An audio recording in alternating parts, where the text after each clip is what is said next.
Lucious Williams podcast, episode 14.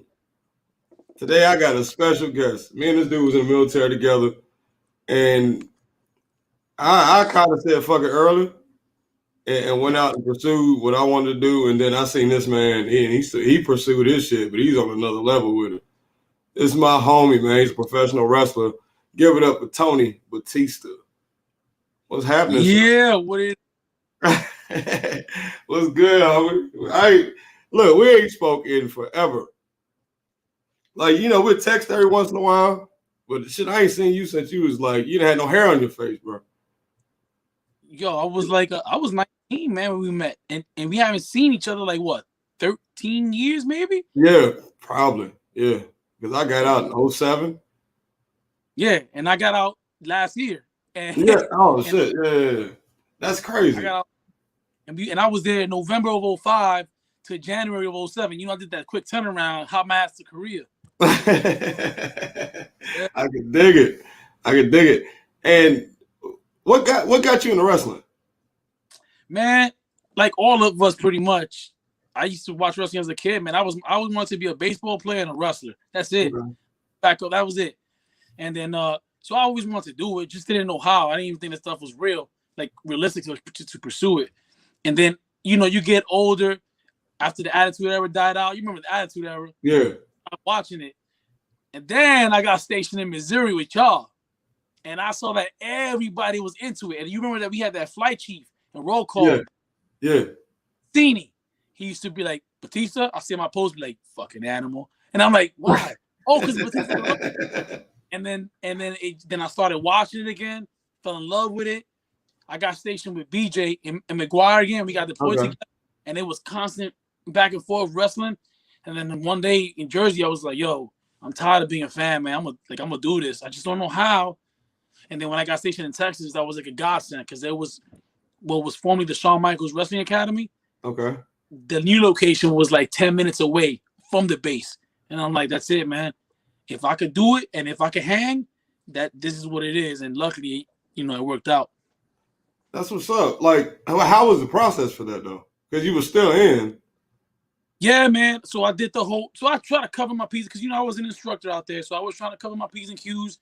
I got my little sign off for high activity. You know how the people who ride motorcycles and all that, they have to sign high risk activity. I did the same thing.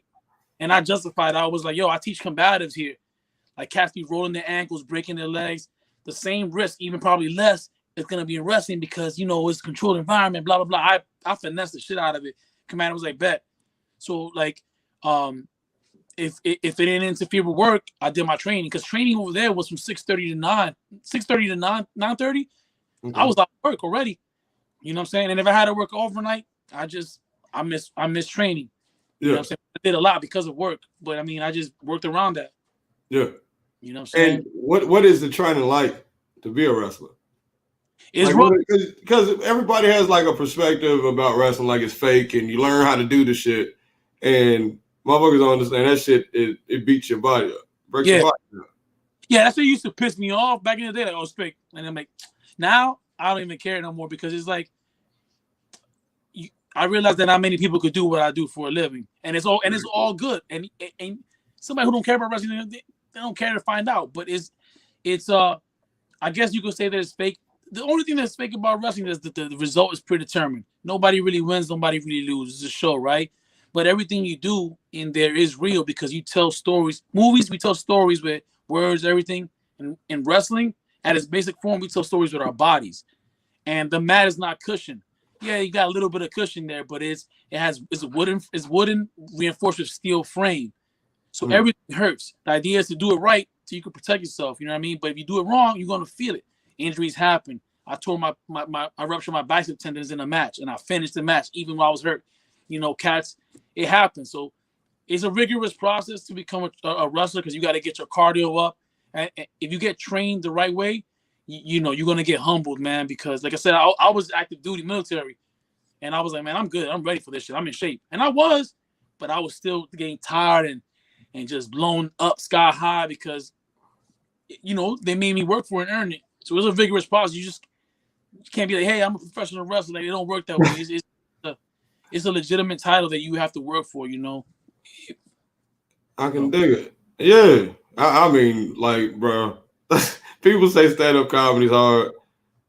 Wrestling looks like it's hard. I always want to be a wrestler, but that shit looks like it hurts. And I'm good. It's perspective, man, because if you give me a microphone, I can cut a promo, but I'm not going to go ahead and do I'm not gonna do 3 minutes of stand up. I'm saying, like, I'll be like, so like it's all perspective, man. Like, yeah, I think what you do is hard to me. That's hard. Yeah, like we used to have when I first started doing comedy. It's crazy because we got like a couple of independent promotions out here, and then like OVW is like the big independent promotion out here, and a lot of those guys from OVW would come to the comedy club on open mic night and perform. For whatever reason, you know what I'm saying? They'll do 3 minutes of stand-up, I guess just to work on their mic skills. Yeah, probably. I got to connect up in OVW. They try to get me down there, actually, man. Oh, like, you come down here. And I want to because Al Snow runs that place. And right. Al Snow, truth. And they've been trying to get me to go down there for a minute, man. My coach and everything. But, and I want to go, but I can't move there just yet, man, because I just moved my family from Texas to from San Antonio to New Jersey. And for me to pick them up again, it's kind of rough on them. You know what I'm saying? Right. If I can make my way down there and like drive there, train a little bit, and drive back, I'd do that in a heartbeat. But I'll be down there soon. Yeah, for sure. Like so, maneuvering through wrestling, when the curtain got pulled back, what did you learn about the business on the inside? A little bit of everything. The wrestling business and the military, they got a lot of parallels, man. It's like the highs are high, the lows are lows, kind of a thing. But you learn, man, like man, these guys are like, once you start getting hungry to really make it, you start realizing, like, man, these guys you grew up idolizing and watching on TV, sitting right next to you, you're like, man, this is my peer. And then it's like, fuck it, I go to work, man. Like, we the same person, man. You might have more clout behind you, but it's the same person, man. And you learn a lot about the respect too. That's a big thing. Like, they say, oh, the respect is gone. No, it's peak because there's always bad apples everywhere. But the wrestling business is a real respectful business, man. It's it's like a time-honored tradition, and it's a lot more than what people see, man. It's not just flying off the ropes and woo woo and all this cheers and stuff like that. It's a real legitimate business, and you there to make money. You're there to be respectful to people, and then you just do a job, man. Do a job and go home safely, hopefully. You know what I mean? So it's not. It's a little bit more diverse than what people think. You know what I mean? Is it like, okay, so you're an independent wrestler, so you go from different venue to different venue. Yep. So do you wrestle the top guy in every venue, or how does that work? It depends, man, because every promoter has their own vision for the show. Some promotions have storylines too, because they run frequently in that one location. Other promotions just want to put a nice show together for the fans, and that's how they make their money. So it all depends. I don't know if I will wrestle the top guys or whatever. Every once in a while, I'll go to a promotion I should say recently, I've been wrestling a lot of people's promotions, top guys. But that's not necessarily the case always, you know what I'm saying? Yeah. You just set up with whoever, because sometimes it might be just a random improv like, oh, man, I got all these wrestlers today. Hey, I want you to wrestle this guy or that guy. Or you might have a promoter like, I'm booked for a show. I was booked last month for a show in April, and the guy already had his vision where he wanted me to go. So it all depends, man. It's gotta, you remember the tickets? How like cards subject to change? Yeah. You ain't fluid because I'm like, oh, I'm gonna wrestle this guy, and next thing you know, it's like, nah, you're gonna wrestle this guy, that guy, and that guy. And by the way, you go on 10 minutes now instead of whatever. It's just you gotta be flexible, man. Okay, it's the same way as comedy then, because like sometimes you'll get to a show or whatever, and 2 people ain't there, and the show's about to start in 10 minutes, and they'll be like, well, just go over 5 minutes, and we'll give you, or they'll just say, just go, and we'll give you the light when they get here. You know what I'm saying? So you gotta always be ready. And I ain't been in, like I heard, like there's some headliners, man, they get there late on purpose. So if you're that opener, you might do 45 minutes because this dude's gonna be late every night. But that's some good reps, though. I would think, right? Yeah, if you're ready for them. Yeah. Imagine working with somebody for the first time and don't know they come an hour late and all you got is 15 minutes of material. And now you got to stretch for 30 minutes. it happens in wrestling too, man. Cats show up late, and then it's like, oh my god, what are we?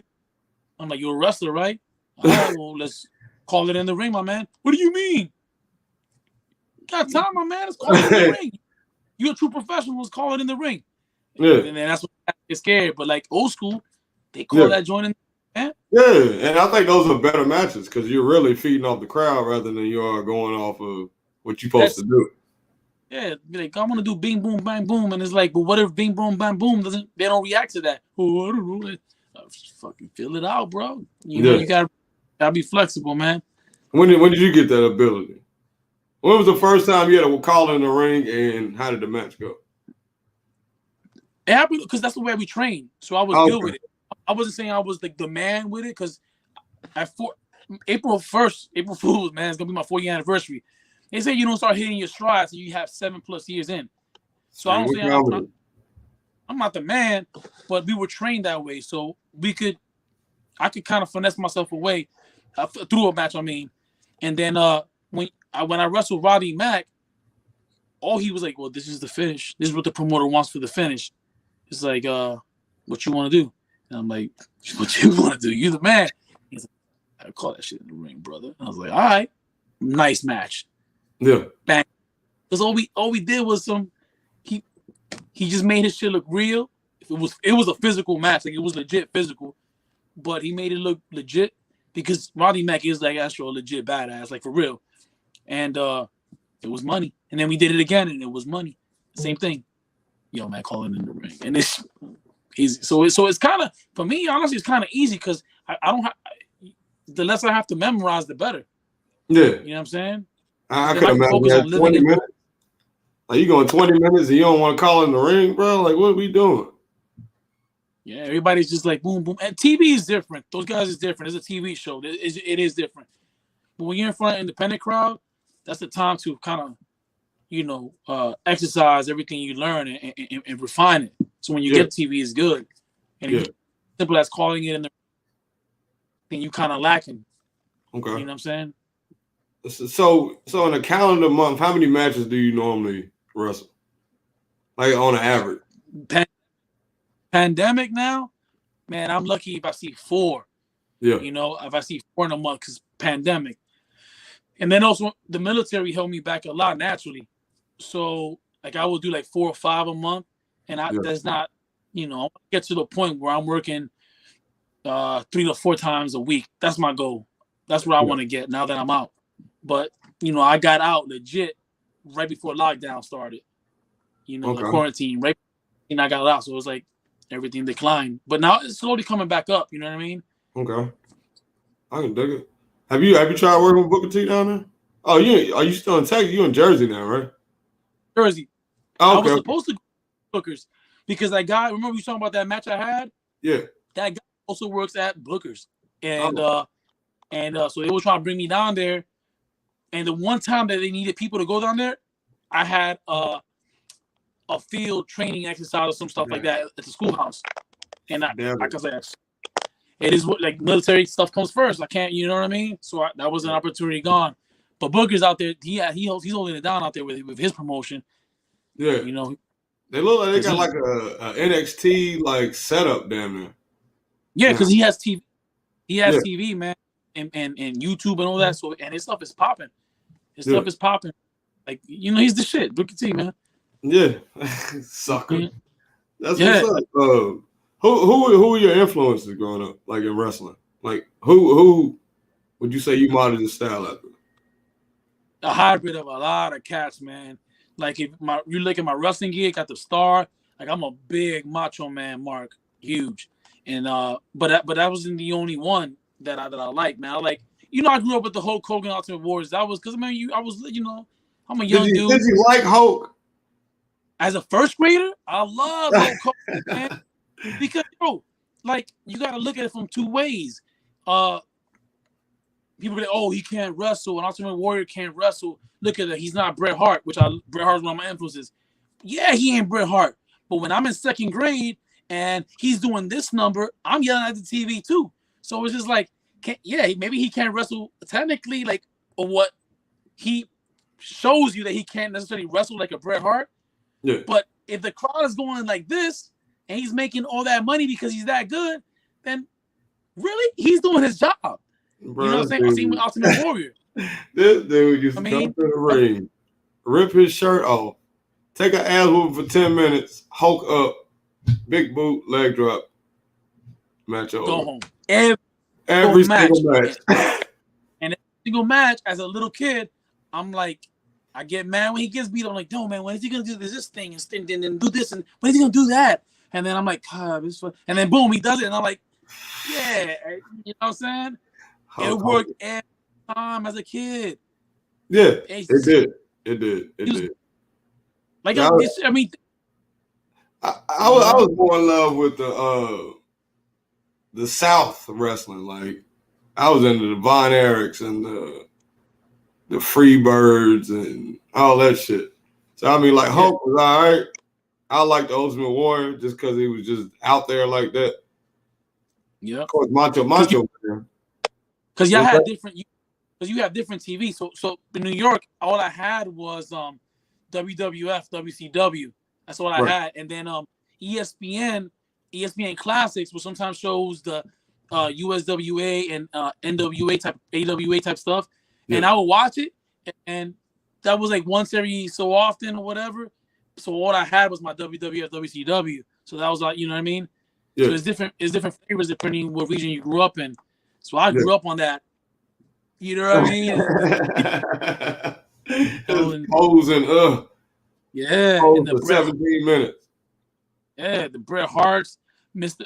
I used to low key like the heels, like Mr. Perfect. Yeah, I love Mr. Perfect. And Macho Man when he was heel. And I never wanted to say nothing because I was the youngest out of all my cousins, and I didn't want to be.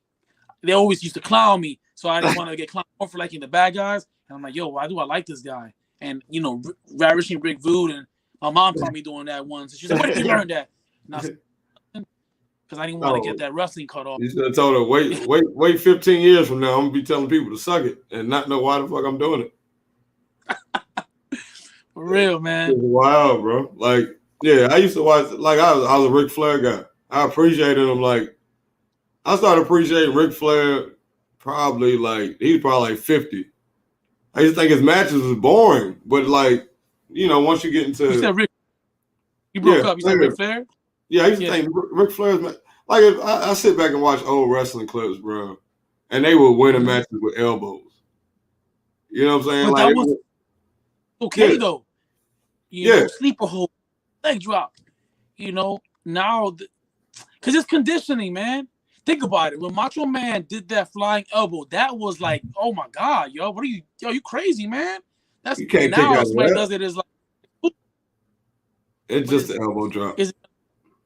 But it's just a finish. And that's not and then that sucks, man. It sucks as a wrestler because I'll give you a better example. If I was to go up to your chest and smack you, it'll hurt, it'll sting. If you have no shirt on and you all sweaty, it will definitely hurt.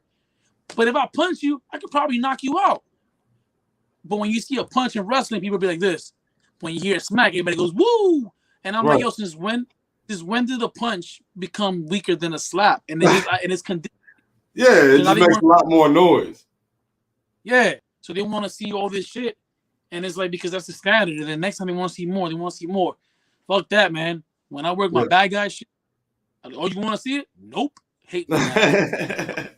And that's, I find ways, like I'm old school with a new school twist. Yeah. You know what I'm saying? I get it. Times are changing. So sometimes, you know, Ric Flair doing his thing might be boring to some people, you know what I'm saying? And I get it. But there's still a way, like, with the stuff that they did, that shit is still applicable now, man. Oh, no. Ric Flair probably, like I said, I didn't appreciate him when I was younger. When I got older, I appreciated Hulk Hogan more than I appreciate Ric Flair.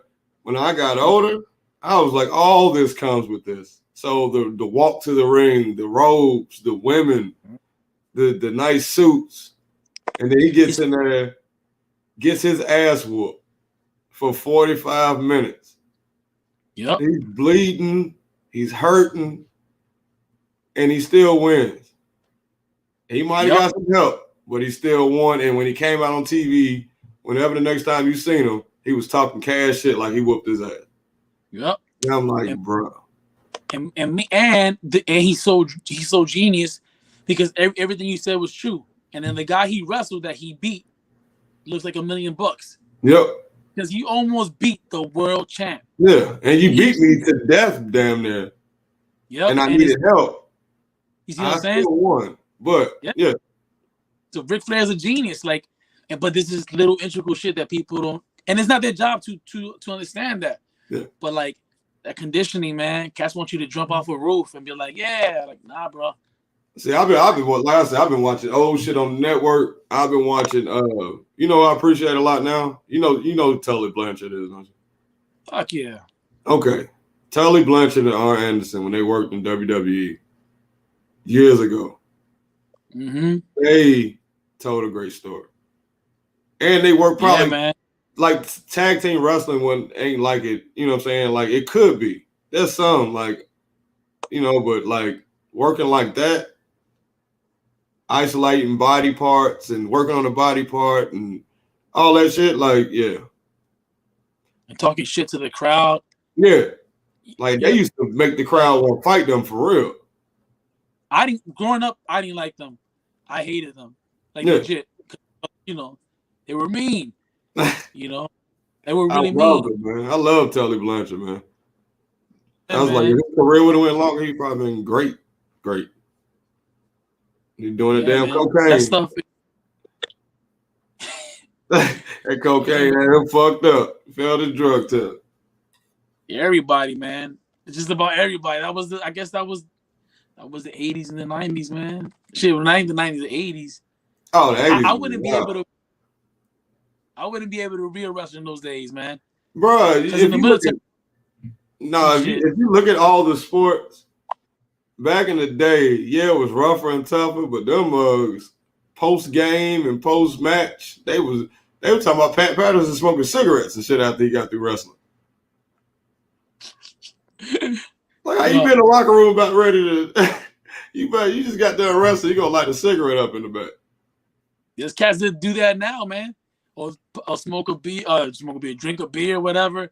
And I'm like, the older, I'm like, and they go out there and they don't get tired. And I'm like, oh, I'm an alcoholic. Don't worry about it, bro. We good. You're like in your late 40s or early 50s, you're drinking, and you go out, do your 10, 12 minutes, and you come back like nothing. I'm like, yo, y'all old people are weird. And just man, they're conditioned, and you ain't breaking them. Yeah. Yeah, and it's crazy. Like I said, you gotta respect. It's like they tougher, but they falling apart at the same time. That's like you got younger cats, like the wrestlers now. Like most of them, you know, they in the gym, but they like vegans and shit. I mean, so you don't have the big bodies like you used to have back in the day, where everybody looked like. And that's okay. That makes people more relatable. Yeah. But my thing is like. You don't have to be a Hulk Hogan to be in the wrestling business, because I won't judge you for your body. But my thing is like, you know, stop playing the part. You know, carry yourself like it's professional wrestler. Like be a professional, man. And it's like, you know, you have cats that look like $1 million and cats that don't, that are just out of shape. And then you got cats that are quote unquote fat or too small, and they'll wrestle circles around you. And as a wrestler, I appreciate that person who takes care of their body, wrestling wise. That you know you're not gonna die on me in the middle of the ring. You know what I'm saying? And that's my thing. Like, yo, look the part, play the part, look the part.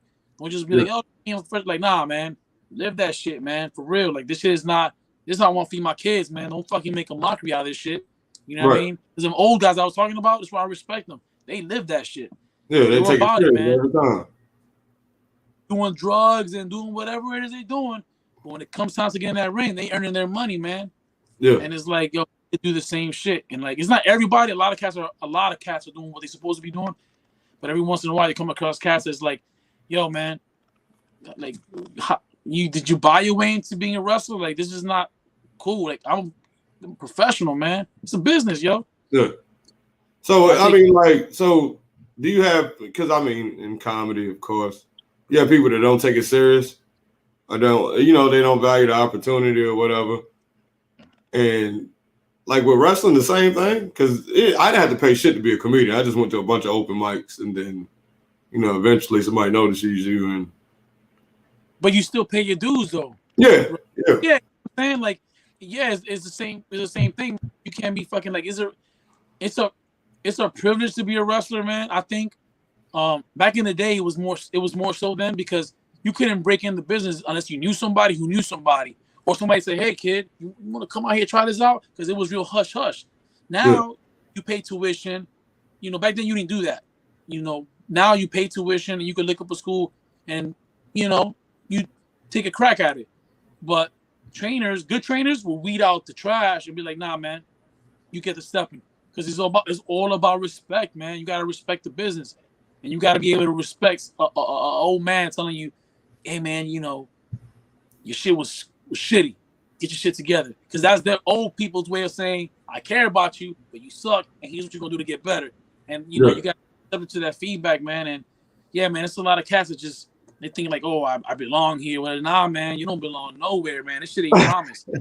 You got cats like AJ Styles who's been the shit for years. Yeah. And just now recently got a deal in WWE. That shit makes no sense, but that's just the way it went down.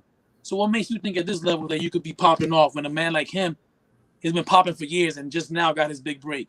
You know what I'm saying? So like, you can't take that shit for granted. But unfortunately, some people don't get that, and they think it's just a joke. Oh, I'm a yeah. I mean, like, how far are you willing to travel for it though? Everywhere. I don't give a shit. I was in Texas 2 weeks ago. 2 weeks ago. I don't give a crap. This is what I want to do for a living. So if I gotta go here, there, boom, boom, it is just you book me. We're gonna work. You're a professional company. You book me. We're working, man. This is what I do, man. I don't want to be local talent or I want to be everywhere because that's how I'm gonna. This is what I legit want to do for a living. And the goal is to get signed. That's my goal. Yeah. You know what I mean? And the more you exposed to different people, the better you're gonna get, because there's different talent everywhere. You don't want us to be in that same circle working the same guys, because then you become complacent and then you're not really evolving. It's easy to have matches over and over with guys It becomes hard when you like, I met this guy for the first time and now we gotta go for it for 10, 12 minutes. Like, that's how you get nice. Yeah. So the end goal, what you want main event WrestleMania? Always, man. That's it. I hate to say WrestleMania because there's so many places that we can make a living now with AEW and stuff like that. Yeah. But I mean, if I say, "Oh, I don't want to go to WWE," that's been the dream, man. Like, you know what I mean? That's been the dream since I was little. So I would want to do that. I would definitely want to do that. But if another company came at me and be like, "Hey, you want to work here?" Yeah. Yeah. Like, of course. I mean, you can play. You know what I'm saying? Like, I can play in the overseas, but I kind of want to play in the NBA too, just to see. Damn, man! You broke up, man. What did you say? I said, there's some people overseas in like China somewhere and they're playing basketball, but the dream is the NBA. You want to be in the NBA final. Yeah. You know what I'm saying? And that's not everybody. Some people are comfortable with being known and popular in the indies, but like it sounds ass backwards because it's like if you're in wrestling, to be the man, the attention comes with it, and then the paycheck. But it's like that's not my focus. Like I just want to be a wrestler, you know what I mean? But I want to be the best at it, you know what I mean? So what's crazy? I had that same mindset towards comedy, man. Same mindset, bro. And it's just like you can't explain to people. People be like, "Hey, put every match on YouTube." Like, dude, I'm still working on some of this shit. Mm-hmm. Like, just let me feed. I'll feed the streets every once in a while.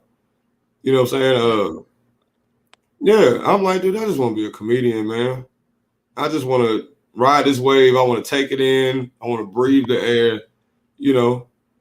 And, like, because a lot of times people do stuff and they're great at it, but don't even have time to enjoy it. Yeah. You know what I'm saying? I want to enjoy this ride. I ain't young no more. You know what I'm saying? I'm 37. So while I'm in this comedy world, I just want to take it all in, and hopefully you know, I'm great enough to where I'm selling out arenas and shit. But at the same time, I just love doing the shit. Yeah. Somebody told me that, you got to enjoy on the way up, man, because when you get up there, Busy. We're going, but it's really go time. So try to, and I got to learn how to do that too, man, because I'm so focused on the next step. I was the same way in the military. I got promoted to this. Yeah. And then the next day I'm like, well, whatever, man. What's next? And I was like that even master. It was a big deal. And I was like, oh, okay, all right. And wrestling is the same shit. I'm like, I want to keep going and going and going. Yeah, but when you got a skill that everybody can't do, you got to take it in, man. You got to enjoy it. You know what I'm saying? Because everybody can't. That's like the military. I was more proud of my military work after I was done. You know what I'm saying? When I didn't appreciate what I did in the, you know what I'm saying? Like the shit we did, like you tell a motherfucker, yo, I used to guard nuclear weapons and B2s and, you know what I'm saying? And they'd be like, I don't even know what the fuck you're talking about right now. Yeah. Because we get into that habit. It's just, it's my office, man. Yeah, so what? Yeah. But then after a while, it's not, we don't live normal lives, man. Exactly. And I like that. I like that now, man. Like I never want to live a normal. There's nothing wrong being normal, but I just don't want to ever. It doesn't suit me because of the military. Now doing what I do now, man. So yeah, man. I have to do a better job of trying to take it. And I do, but then every once in a while I get so focused on the details, like because I'm so focused into the next level that I'm just like, the fans enjoyed it. Like this last Saturday had a match. I was like, it is what it is, but the people enjoyed it. Yeah. So why am I like, you know what I mean? And it's like, man, just enjoy it, man, because this is cool right here, man. This is really cool. But because you sit back and look at where you started at, and then you look at where you're at now, and it's like, damn, you know what I'm saying? Like, because there ain't no school for being a comedian. Everybody goes to wrestling school, doesn't become a good wrestler. You know what I'm saying? Like you tend to see like people you started off with that you talk to all the time, they don't even do this shit no more.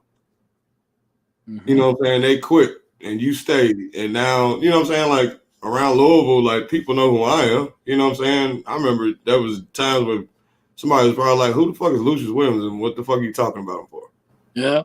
You know, so yeah, you gotta enjoy that shit, man. You gotta take that shit in, man, because what you're doing is crazy.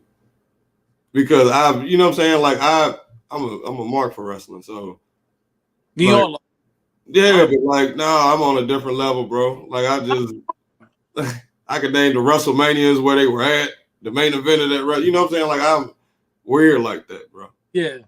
So I mean, like just to see somebody do that, you know what I'm saying, and get behind the curtain and be able to, you know what I'm saying, tell a good story in the ring and shit, that shit is dope, man. You're living my dream, sir. Nah, I couldn't do what you do, man. I say that because I mean, like I said, it's all perspective, man. But it's hard to do what you do, man. And it's crazy. I would have never, because you always was funny. Like a lot of the guys on the flight were funny, like really fun. Like I can't breathe because I'm laughing so hard, funny. Right. But in my mind, I was like, but okay, he's just funny. He's not gonna be a comedian. Like, it ain't crossed my mind. Right. And then it's like when I see you doing it, I'm like, damn, that's what's up. He's living a dream right now. He's doing it, and it made sense. It made sense, man. You know what I mean? So it's kind of cool that you're doing it. It takes balls, man. It takes balls. Nigga, look, I'm not getting in front of a bunch of strangers. I used to wrestle in high school, and I was so uncomfortable in that damn singlet. Like I'm thinking about the wrong shit. You know what I'm saying? Like, so I can only imagine if I had to go get some trunks, some shorts cut, I'd be like, nah, bro, this ain't it. My chest ain't popping the way it's supposed to be. Goddamn, I can't do this. That's the worst part, man. I mean, but once you get past that, it's just like, it's a costume. You know what I'm saying? Yeah, because my uniform. Once you get in the zone, man. Yeah. So that would probably be the hardest part for me. I could take the pain, but sometimes there's some mugs with some crazy ass outfits, man. I'll be like, bro, I'm not wearing that. Like, give me some black trunks or something, bro. I'll put a mask on before I do this shit. Yeah, man, it's a little uncomfortable, well, always for me, but it's just that once I get out there, I just lose it. I Yeah. legit, like, you know what I mean? But when I'm getting dressed, I'm like, shit, like, I gotta wear this. And Yeah. I in that box too, because I always tell myself, if I become a wrestler, I'm gonna wear trunks or the long tights. I'm just like the way I grew up watching them. I want to do that, and so I'm like, fuck it, dude. That's what I do. You know what I mean? Because other cats, they wear the jeans and this and that. But I'm like, nope, I'm gonna do it this way. Macho Man wore Richie Steamboat wore tights, and so did Rick Rude. So this is the only way I'm gonna do it. Yeah. You know what I mean? Speaking of Macho, you heard them stories about Macho Man? How crazy he was? Just through like the internet. I've never met somebody who told me a story. I know stories about other wrestlers through other wrestlers that I've met, but never Macho Man, unfortunately. But that I heard that he was super aggressive with his shit, man, and real meticulous with his wrestling matches, and kind of probably a little bit too much and shit, and the whole being jealous and shit, and and I'm like, damn, I don't know. I never, like I said, my coach never had any interaction with him, so I never heard. Yeah, because I mean, I think a lot of times that kayfabe shit, that might have been the demise of a lot of motherfuckers too. You know what I'm saying? The fact that you can't really be you, so you become the character, basically. Ric Flair was like that. Yeah, he literally was like that. I mean, I'm pretty sure Hulk Hogan was like that. To a certain extent, I'm like that, man.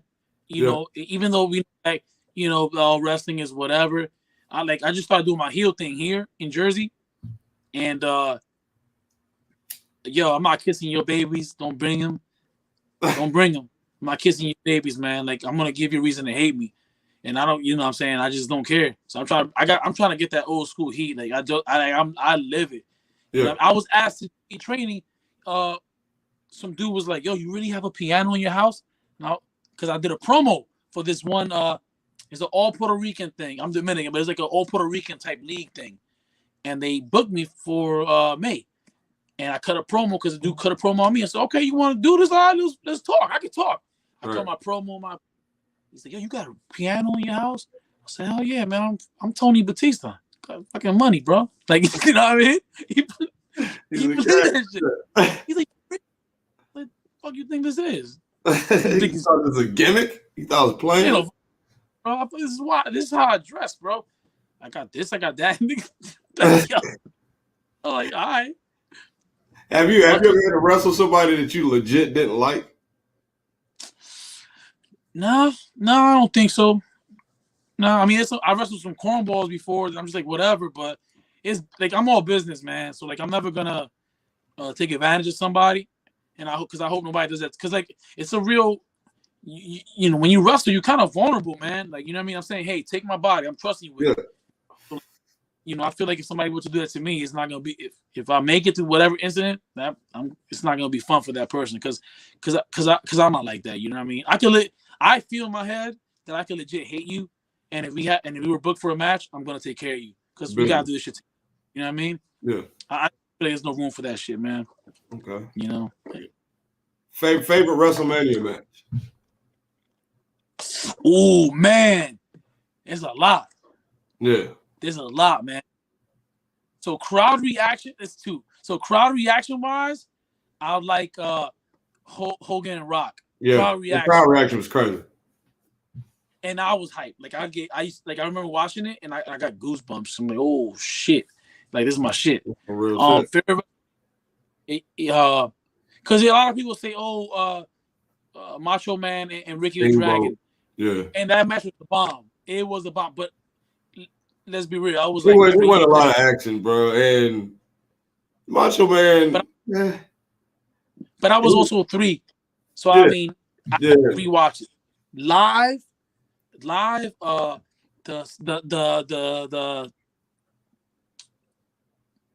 the first Shawn Michaels and Undertaker. Yeah. The second one was good as shit too. But the first one was so good. The second one, you could have put that bitch in a cage. You could have put that shit on top of the stadium. It would have never beat the first one. Because the first one was like, oh shit. That was so kind of like the streak. Really, it was the streak, but it wasn't the streak yet. I think after that, the streak was like legit. Yeah, I'm really cool. I'm close with the referee from that match, man. He's a good dude, man. He's always giving me like gems and shit, putting me to the side, and he'll slide into my DMs and be like, "How you doing, kid?" So I appreciate that dude. Like, shouts out. His name is Marty Elias. That dude he's legit, man. And Yeah. he about that match too, man. He talks about that shit. He was on the Chris Jericho podcast actually talking about that. Okay. And, yeah, man. It's and that match is so good, and he was saying in the Chris Jericho podcast that they found gaps, stuff that they could have done better in that match, and I'm like, all right, whatever. Only thing I think that went wrong was when the Undertaker dove over the ropes and Shawn really didn't catch him and he kind of landed on his head. No, Shawn was away. The cameraman was supposed to catch him. Okay. But even then, yeah, it was dangerous. It was a cringy moment. But I mean, that doesn't take away from nothing really. No, because that was like in the first it didn't take away nothing really. Like I was like, oh shit. Nah. You know what I mean? I don't see like where you like false finishes, all that. Like that was Jim Ross said it best. He's like, I think we just saw heaven. Like that was a good match. Like if you ever want to be a wrestling fan, go watch that match. I thought Edge versus Taker was a good match. Yep. Was that WrestleMania 25, right? 24, Shawn Michaels Taker. Oh yeah, Taker Shawn. Yeah, was 25. 25. 24 was Edge and Edge Undertaker. Yo, go watch an Edge and find an Edge match that sucks. Edge, when he was doing the Rated R Superstar, nobody was having better matches than him. Nobody. He was making mugs look. Him and Randy Orton had a classic match. Randy Orton is one of my favorite wrestlers, man. Yeah, I started liking Randy. I liked him when he was young as a legend killer because it was just something different. He was just an asshole. But I like him. I liked him then too. But I love him now. I love him now, man. Yeah, it's like it's more of him. Nobody's perfect, but he's fucking good, bro. Like if you just because I try to watch wrestling as a fan, and then I watch it again as a wrestler because I just want to learn. And if you look at everything that he does, little shit like footwork and the way he moves with his timing, I'm like, I need to get like that. His timing is like impeccable. Yeah, like Randy's fun to watch every time. Yeah, Sheamus has been having some good matches. Yeah, because Sheamus does real good with the physicality shit. So when you match him with big guys, it's like magic. I always like Sheamus too, man. Sheamus, like all those guys, like people think that the guys that are not getting love on TV, like they're whack. They're not getting. I'm like, I guess you could say there are some people who are signed that are not as talented. I guess you could say, but there's people that are whack, and it's like, no, they're not. These guys are legit. It's just that for one reason or another, they're not on TV. Like these guys, they're just not in the right situation. Because there's a lot of people that like if they would have stayed in NXT, they would probably be bigger than what I'm saying. Like them jumping ship somewhere else would probably make headlines everywhere. Like there were some people in NXT once they got up on the main roster, it didn't make sense, at the time or whoever they paired them with and all that shit. Yeah, but it's not a reflection on their ability. These guys can go, man. Like, you know what I mean? And it is what it is, the luck of the draw. But people think, they whack. Nah, man. Yeah, and everybody came in and dominated. And I mean, there's got to be some kind of, structure on the show. Yeah. You can only fit so many people on a program. Yes. I guess that's the issue with any major promotion right now that has TV. You know what I mean? Right. It is what it is. Yeah, and the best wrestlers get the best spots. I love what The Fiend is doing. I just love that shit. The who? The Fiend, Bray Wyatt. Yeah. Love that shit. Oh. Yeah. I like the way he wrestles too, man. I really do. comes from that pedigree though, man. You know his pops is IRS. Yeah. So it's like they got that pedigree, man, and it's just like it's it's hard to live up to your parents' hype. You know what I mean? Like in sports, it's hard, but I guess like new breed is like doing the most, surpassing their parents, and so it's kind of cool. Usually it's the kids surpassing their, you know what I'm saying? Like I think The Rock's daughter's wrestling right now. Yeah, she's signed to NXT. Yeah, so I mean, Charlotte shocked me. I don't know why people don't like Charlotte. I don't like Charlotte can wrestle with me. I don't know. I think that's another one that I look at. I'm like, damn, you do everything good, man. Everything. She's good, bro. Yeah, and it's like, and she's not good for like a girl. She's just good, and I like that. Yeah, because wrestling, man. So I don't care about girl, boy. Like, just wrestle. You're a wrestler, and she wrestles good. Like not for a girl. Same thing with I don't know if you watch AEW, Thunder Rosa. Oh yeah, she's good. She's dope. She's a good friend of mine, and if you see her live, you actually appreciate her more because she wrestles like a dude. She's super aggressive. You're like, she's hurting somebody for real. She's making her shit look real, and I like, shit like that, man. And she ain't even been.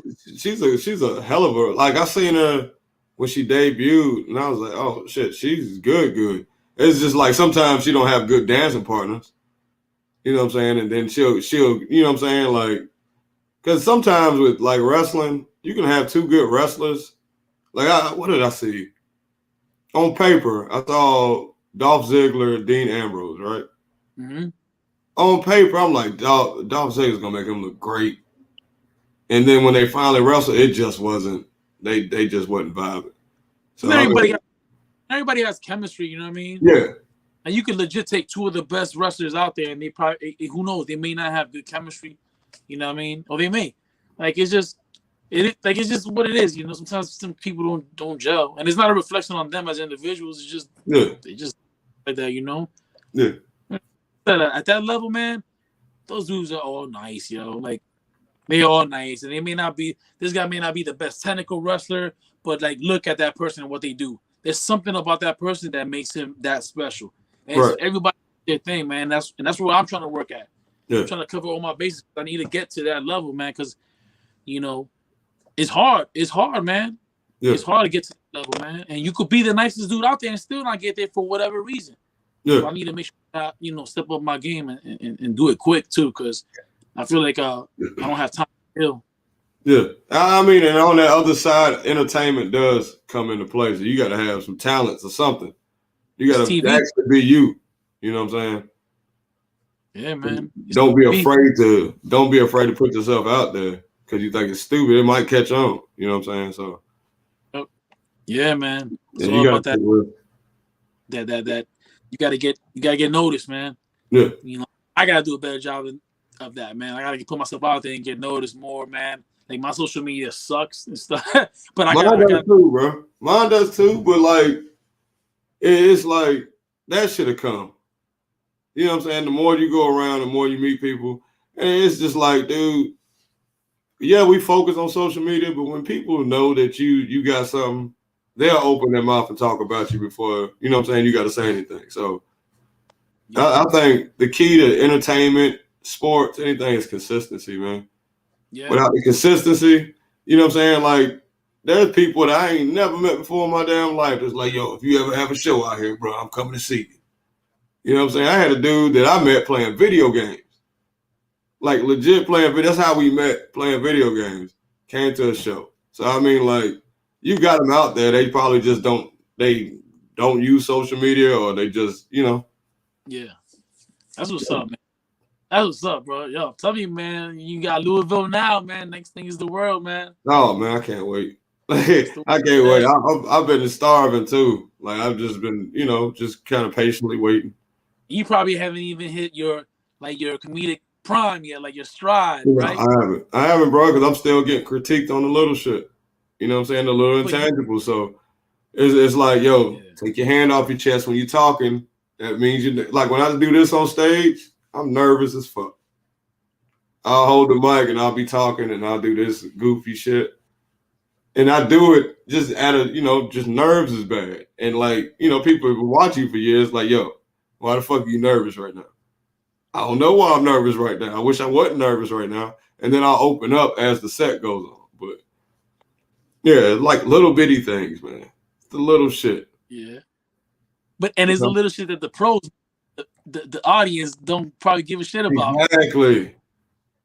And that's what I'm saying. Like, yo, you're already nice with it, and you haven't even hit your prime. So imagine once you start getting to that prime, what you gonna be like? Oh man, if you know what I'm saying? Because you right. Imagine. Yeah, man. I couldn't imagine it, man. Like I said, I'm just taking it in, and like last couple years, I wasn't appreciating it. Now I'm like, yo, dude, you got to do your home comedy club for New Year's the whole weekend, and you were the only person that was on every single show that weekend. That shit is an accomplishment. You know what I'm saying? To close out the year, you know what I'm saying? Doing these different, like, it's just like little things, man. You know, like, it's like shit that you wouldn't think. Like I said, you don't have there's no roadmap for none of this shit. Wrestling, comedy, there's no roadmap. So the steps you take, they, you know what I'm saying, they impact you somehow, some way. Some might affect you the long run. Some might affect you. Every move I make is with a purpose, man. Like, yeah, you know what I mean? Like every match I have is WrestleMania to me. I may not do WrestleMania shit because the situation might not dictate that, but I treat it like if I was in front of 50,000 people, man. Like I wrestled in front of 3 people before, legit 3 people before, and it's like treat it like it's real, man. Yeah. Oh. How weird was that? I think you're frozen. Oh shit, I'm good. Shit. You straight? You straight? Damn. Oh, I done frozen. There you go. I think I got you again. Cool. You said how weird was that? No, I said I wonder what the hell was going. Cause I could see you. You was good. Well, he done left. Well, damn. That's some bullshit. Well, this is episode 14 of Lucious Williams Podcast with Tony Batista. We had technical difficulties. But fuck with me. Fuck with me on Facebook. Fuck with me on Instagram. And this nigga's back. I can get his ass off of here. Yeah, man. I don't know what's going on. I was doing some weird live shit where I was just talking to myself through my camera and hoping people heard me. But how weird was that, right? Bro, I hate that shit so much. I really do. I look so uncomfortable doing the shit, watching myself do it. I hate that shit. Yeah. No, I was about to sign off on this shit, man, because shit, it's late anyway. But I appreciate you. I appreciate you. I wish for success, continued success. Hopefully, you'll make it to that WrestleMania stage, and I'll be there to cheer you on, man, because that's some dope shit you doing, man. Keep that shit up. You're actually an inspiration to me.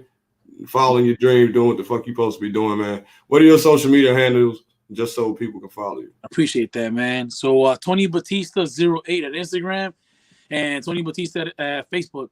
You know what I'm saying? Hit me up. Follow me. Follow him. Support him. If you're in the area, he's put a banner up for a wrestling show. You don't even like wrestling, buy a ticket. You ain't got to show up, just buy a ticket. Someday come yell at me, call me name. Cuss him out, man. Yeah, I don't care. Do something. I don't care. Just make some noise. Or you go there, I'll give you a reason to make some noise. I appreciate it, man. And yeah, man, it is an inspiration to me to see you do your thing, man. Because following your dreams is hard, man. Like it really is. It takes some balls, bro. Yeah, it does. It takes a lot of guts, man. Especially living in this world. Like, focus on reality. Well, this is reality. Yeah. So, like, I appreciate you, man. I'm always gonna support you, bro, because we go back, man. Y'all took me in when I was a 19-year-old dude. Y'all, like, legit. Y'all took me in. It was like, come over to I forget whose crib and chill. And that was my first exposure to live a little bit while I was in the military. So that to me goes a long way, and I've always appreciated that as I got older in the ranks. So, you know. Yeah, no doubt, bro. Hey, much love. Good luck to you. Hit me up on Instagram, King Lucious the Great, YouTube, Lucious Williams. Like, subscribe, all that goofy shit. This is Lucious Williams Podcast. Fuck with me.